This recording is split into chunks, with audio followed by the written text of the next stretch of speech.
Assalamualaikum warahmatullahi wabarakatuh.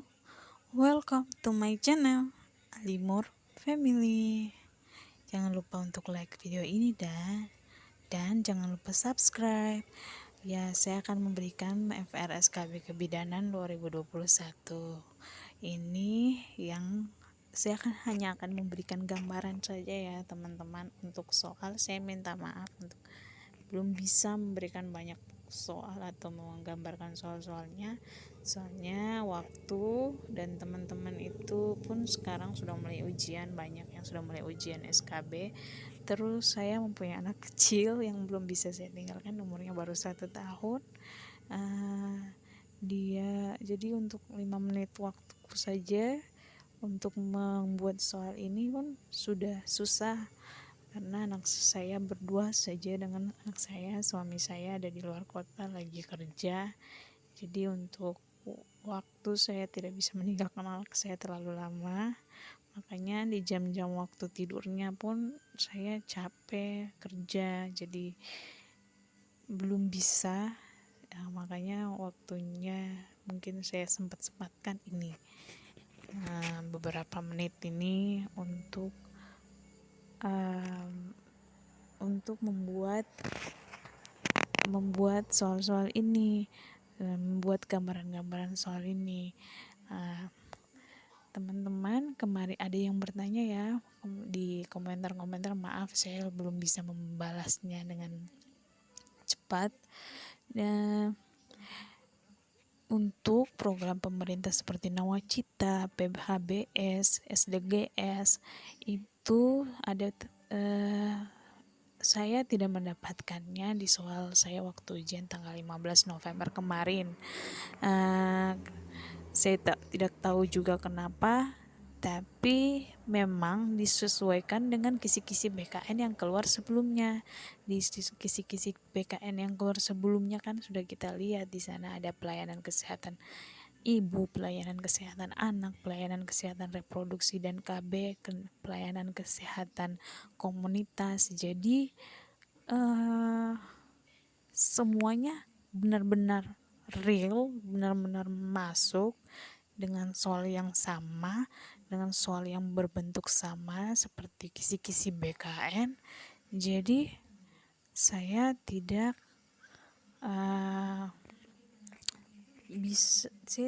mendapatkan itu yang ada, yang kesehatan umum seperti tahun lalu kan saya lulus juga SKB tapi belum juga ada hasil. Dan berbeda karena tahun lalu masih ada Cerdik, masih ada Nawacita, masih ada Patum, masih ada PHBS, masih ada SDGs, itu tidak ada, masih ada Nabza. Saya untuk tahun ini tuh tidak mendapatkannya. Ya, tahun ini saya tidak mendapatkannya. Memang kalau soal-soal tentang pelayanan kesehatan, rencana asuhan itu memang masih sama seperti tahun lalu, tapi di tahun ini tuh tidak ada soal-soal program pemerintah. Jadi kalau ada yang bertanya, saya kalau di tempat lain mungkin saya nggak tahu, tapi di waktu teman-teman saya ujian pun tidak ada. Dan kemarin tanggal 20 yang kemarin ini ada yang ujian dan mengatakan juga tidak mendapatkan soal tentang Nawacita, PHBS, SDGs, itu tidak ada. Jadi teman-teman fokuslah belajar sesuai kisi-kisi yang diberikan BKN. Ya, langsung saja kita mulai gambaran soal yang saya dapat waktu ujian tanggal 15 kemarin. Soal tentang menopause. Soal tentang menopause ini di tahun kemarin juga ada, dan di tahun ini ada lagi. Dia ini di sini berbentuk kasus seperti ibu datang ke BPM, umur 48 tahun, mengeluh, pusing, dan suka emosi, suka mudah marah. Semua keadaan baik dari hasil pemeriksaannya, tekanan darah semua dalam keadaan normal. Kemungkinan ibu ini kan menopause karena umurnya tahun. Di situ ditanyakan KIE apa yang diberikan kepada ibu tersebut.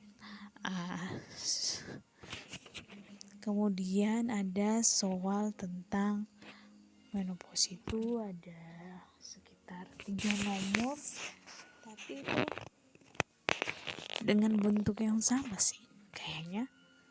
Sepertinya saya lupa juga sih, saya tidak terlalu ingat. Jadi kalian cari tahu saja soal-soal tentang menopause, bisa cari di Google, di YouTube yang lain juga boleh. Kemudian ada soal tentang remaja menstruasi. Ya, ini ada beberapa, ada sekitar 10 nomor kayaknya ya. Saya dapat, atau 5 nomor mungkin ya. Saya lupa, tapi ini agak banyak. Soal tentang remaja umur 13 tahun. Dia datang ke BPM bersama ibunya. Ibunya mengeluh anaknya sakit perut. Ternyata tapi tidak keluar. Setiap bulan itu dia merasakan sakit perut, tapi tidak keluar darah dari jalan lahir. Tindakan apa yang dilakukan bidan kepada ibu ini? Saya menjawabnya rujuk, karena ini adalah kewenangannya dokter obgyn, jadi harus ke fasilitas kesehatan yang lebih baik, yaitu rumah sakit atau klinik dokter. Kemudian ada juga tentang ibu seorang perempuan umur 13 tahun datang ke BPM bersama ibunya, mengeluh sakit perut dan keluar darah dari jalan lahir. KIE apa yang diberikan kepada ibu dan anak ini? KIE apa yang diberikan?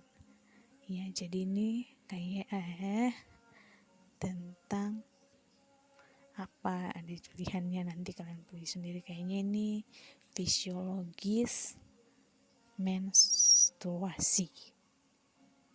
Sepertinya jawaban yang saya pilih waktu itu. Saya lupa sih, nanti kalian cari sendiri ya, model-model soal seperti itu. Kemudian ada juga anak remaja datang bersama ibunya ke BPM umur 14 tahun. Dia mengeluh sakit perut dan keluar darah dari jalan lahir. Saat bidan mau memeriksakan abdomennya, anak perempuan itu tidak mau. Saat diperiksa di jalan lahirnya, darah yang keluar dari jalan lahir, dia juga tidak mau. Kayak apa yang diberikan kepada bidan, kayak apa yang diberikan kepada ibu dan anak remaja tersebut. Itu berarti tentang pemirsaannya mungkin ya. Nanti sudah yang saya beli, tapi sudah semacam itu lah pilihannya. Saya lupa pilihannya di mana. Kemudian ada lagi, ini soal tentang Pak Sutri sudah menikah 1 tahun. Ini saya ingat ya soalnya, tapi belum hamil. Mereka tinggal terpisah daerah, pengen punya anak. Kayak apa yang diberikan? Ya, ini berikan apa? Itu ada soalnya seperti itu. Kemudian ada lagi soal tentang posyandu. Ibu datang ke posyandu bersama anaknya. Periksa anaknya demam, sakit panas. Setelah dilakukan pemeriksaan, bidan memberikan obat. Setelah itu, kapan kunjungan ulang ibu tersebut? Jawabannya ada 1 minggu, 2 minggu, 4 minggu, 3 minggu, dan 1 bulan. Saya memilih 2 minggu. Tapi saya nggak tahu benar apa tidak, nanti kalian cari tahu sendiri ya. Kemudian ada soal tentang ibu hamil. Ibu hamil umur kehamilan 12 minggu mengeluh mual muntah di pagi hari. Ibu mual muntah di pagi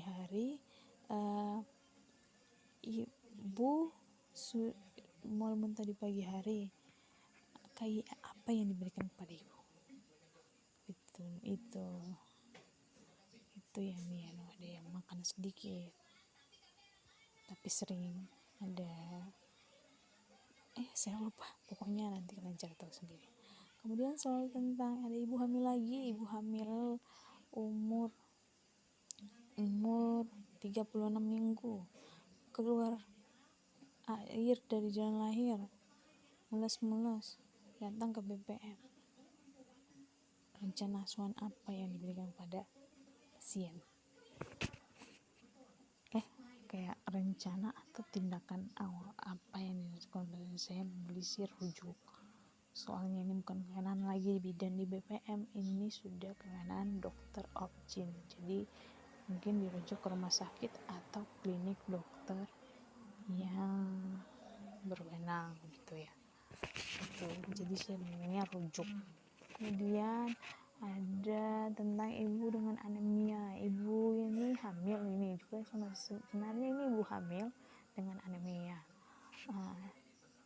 Kayak ibu dengan anemia, HB-nya 9 gram per dl, 9 gram per dl saya lupa. Itu jadi dia ini anemia ringan. Dia kayak apa yang akan diberikan kepada ibu? Sesi KIN tentang pemberian tablet FE. Kemudian ada lagi soal tentang tablet FE, berapa diberikan? 90 biji ya, 90 butir ya, selama kehamilan itu. Kemudian ada soal tentang KB hormonal. Jadi ibu datang ke BPM 2 bulan setelah melahirkan, tapi dia ingin ber-KB yang hormonal, dia tidak ingin KB hormonal, tapi dia ingin menyusui. Bagaimana, apa yang diberikan, kemudian KB apa yang cocok untuk ibu ini, soalnya seperti itu. Kemudian soal tentang KB lagi, ada juga tentang KB ibunya sudah 5 tahun memakai KB, dia merasakan sakit pada bagian jalan lahir dan perut. Saat di palpasi abdomen dia rasakan sakit. Tindakan apa yang dilakukan bidan untuk ibu ini? Saya sih menganjurkan untuk membuka KB tersebut. Kemungkinan yang KB yang dipakai adalah KB AKDR, alat kontrasepsi dalam rahim. Kemudian soal tentang KB lagi, KB ini sih banyak ya, banyak sekali soal tentang KB ini. Jadi kalian harus lebih mengenal masing-masing kontrasepsi yang dianjurkan baik oleh pemerintah.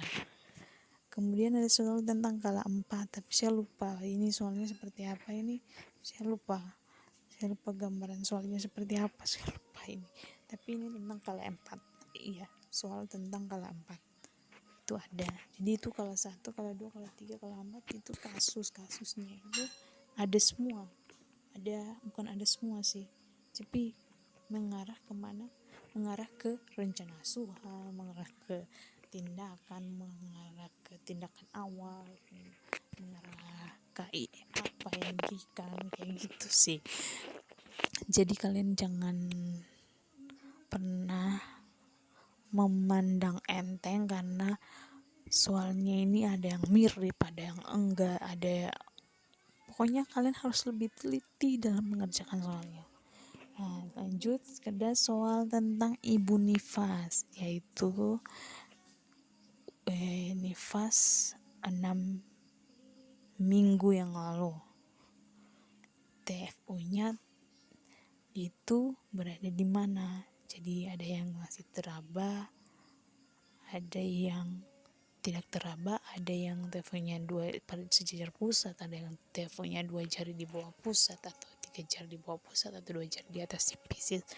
Jadi seperti itu kalian harus mengetahui itu ya, perubahan TFU setelah masa nifas, pada saat masa nifas. Itu yang saya pelajari. Silakan kalian mencari referensi-referensi lebih banyak lagi. Saya hanya memberikan gambaran soal-soal yang saya dapat itu.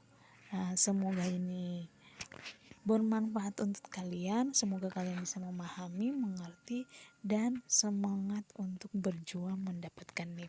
Saya memang tidak mendapatkan NIP, tapi insya Allah saya bisa membantu teman-teman untuk bisa mendapatkan NIP pula. Mungkin saat ini belum saya, tapi di tahun-tahun selanjutnya mungkin saya akan menjadi yang nomor 1. Jangan pernah menyerah.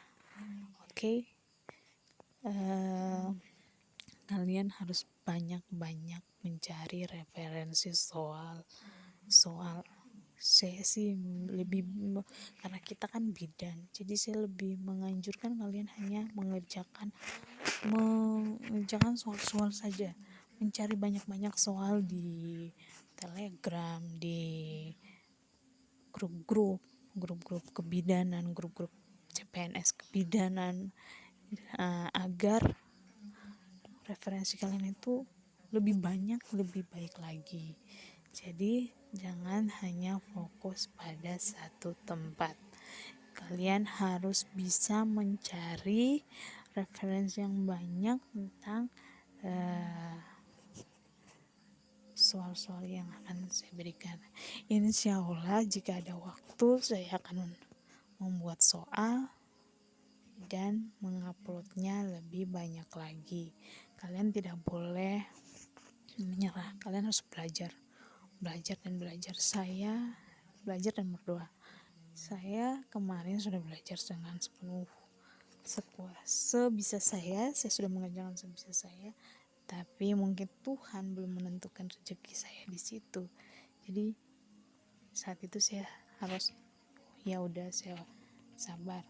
Mungkin saya hanya sekarang ini saya hanya bisa untuk membantu teman-teman dengan membuat soal, memberikan materi-materi seperti yang saya dapat saat ujian, berbagi kepada teman-teman. Saatnya mungkin di tahun selanjutnya mungkin baru saya akan dapatnya. Jadi jangan pernah menyerah, pokoknya berusaha semampu kita. Selagi kita bisa, ayo berusaha, jangan pernah menyerah.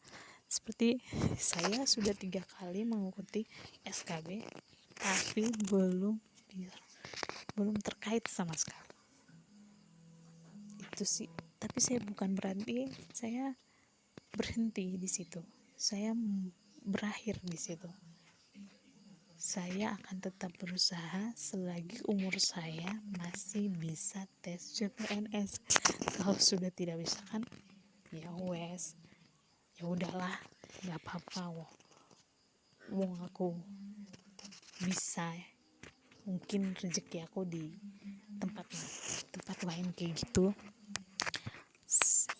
Mungkin Tuhan memberikan orang-orang yang lebih tepat di situ. Saya mungkin dicarikan tempat yang lebih tepat lagi. Jadi kok jadi kayak curhat ya saya. Pokoknya kalian harus belajar dan belajar. Jangan lupa. Terima kasih. Assalamualaikum warahmatullahi wabarakatuh.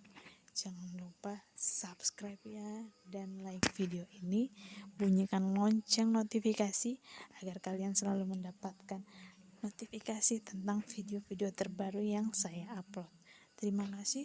Wassalamualaikum warahmatullahi wabarakatuh.